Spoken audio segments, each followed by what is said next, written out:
मोदी मंत्रिमंडल से मुख्तार अब्बास नकवी ने क्यों दिया इस्तीफा? मोदी मंत्रिमंडल के एकमात्र मुस्लिम मंत्री के इस्तीफे का क्या है कारण?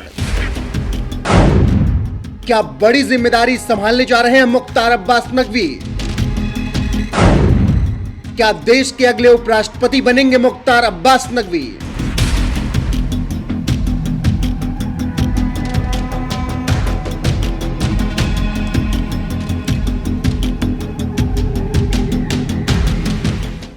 ये तमाम सवाल इसलिए क्योंकि केंद्र सरकार में अल्पसंख्यक मंत्रालय संभाल रहे मुख्तार अब्बास नकवी ने मोदी कैबिनेट से इस्तीफा दे दिया है।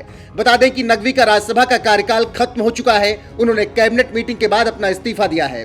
कैबिनेट मीटिंग में प्रधानमंत्री मोदी ने नकवी के कार्यकाल की खूब तारीफ की। उनके इस्तीफे के साथ ही अब अटकलें लगाई जा रही हैं कि उन्हें एनडीए की तरफ से उपराष्ट्रपति पद का उम्मीदवार बनाया जा सकता है। फिलहाल इसकी उम्मीद बहुत ज्यादा लगाई जा रही है क्योंकि बीजेपी किसी मुस्लिम चेहरे को उपराष्ट्रपति बनाकर यह बताना चाहती है कि वो किसी समुदाय के विरोध में नहीं है। साथ ही नुपुर शर्मा विवाद के बाद जो भी परेशानियां दुनिया में भारत को झेलनी पड़ी, उन देशों को ही मोदी सरकार कड़ा जवाब देना चाहती है। देश में राष्ट्रपति चुनाव के बाद 6 अगस्त को उपराष्ट्रपति चुनाव होंगे। मौजूदा राष्ट्रपति एम वेंकैया नायडू का कार्यकाल 10 अगस्त को समाप्त हो रहा है। ऐसे में नकवी को उपराष्ट्रपति बनाकर बड़ा संदेश सभी को देने की तैयारी में एनडीए नजर आ रही है। ठीक वैसे ही जैसे आदिवासी समाज से आने वाली द्रौपदी मुर्मू को राष्ट्रपति का उम्मीदवार बनाकर मोदी ने मास्टर स्ट्रोक चला।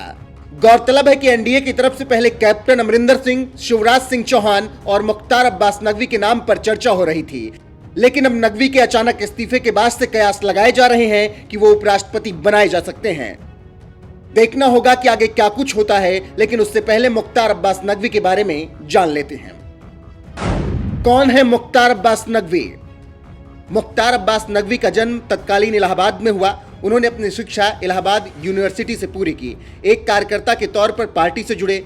छात्र राजनीति से ही नकवी एक्टिव रहे। वो बीजेपी युवा मोर्चा के उपाध्यक्ष बने। बाद में बीजेपी सरकार में बड़े अल्पसंख्यक मंत्री बने।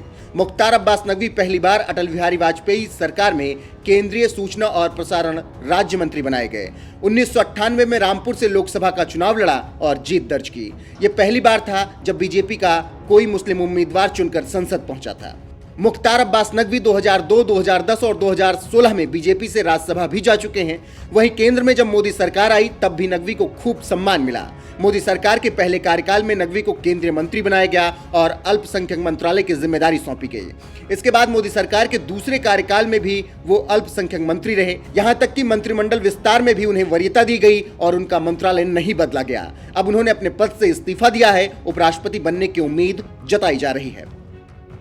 क्या कुछ होगा ये आने वाला वक्त तय करेगा। नकवी कहां जाएंगे ये देखना दिलचस्प होगा। हालांकि इससे पहले नकवी का नाम राष्ट्रपति बनने में भी खूब आगे चल रहा था, लेकिन मोदी शाह ने मास्टर स्ट्रोक खेलकर आदिवासी समाज से देश को पहला महामहिम देने का प्लान बनाया, जिसके बाद नकवी का नाम पीछे छूट गया। लेकिन अब अगला पड़ाव उपराष्ट्रपति का चुनाव है। उससे पहले उम्मीदवार पर नजरें हैं। देखना होगा कि मुख्तार अब्बास नकवी के खाते में क्या आता है और एनडीए का उम्मीदवार कौन बनता है।